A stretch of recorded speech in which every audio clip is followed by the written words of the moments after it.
You've all heard about the Somali Civil War, but what if I told you the United States was responsible for this conflict? Today I'm going to talk about how the United States destabilized Somalia. Let's go back to the late 1970s. At the time, Somalia and Ethiopia are fighting a war against each other. Ethiopia is backed by the Soviet Union, so of course Somalia is going to be backed by the United States. At the time, the leader of Somalia was President Barre. He engages in gross human rights abuses as well as the genocide of the Isaac clan. He does this all with the backing of the United States. By 1991, Barre is overthrown and different groups in Somalia end up fighting each other in what becomes, right now, the Somali Civil War. One group starts to rise to prominence. This is the Somali National Alliance. Now, this group is controversial. They're accused of attacking UN peacekeepers, but they provide a certain degree of stability, and they go even a little further.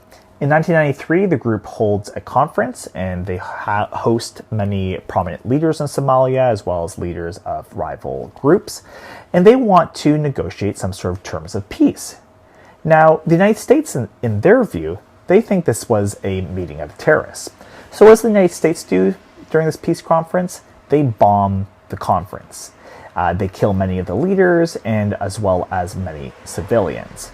Now, after this happens, peace is really not possible because any attempt to do so might lead to a bombing from the United States. So Somalia would not actually even go to see any stability until 2006.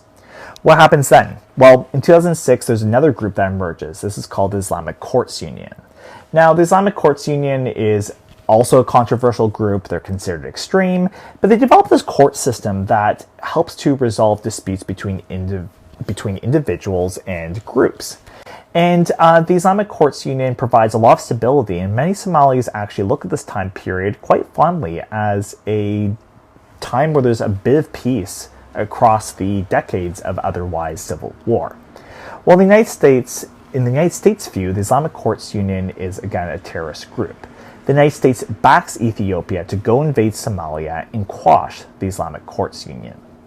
Now, that, of course, is a short-term success. What ends up happening is the group Al-Shabaab emerges. This is a group that is affiliated with Al-Qaeda.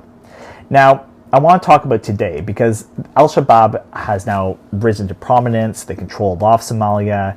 The United States is now engaging in a bombing campaign of Al-Shabaab in the hope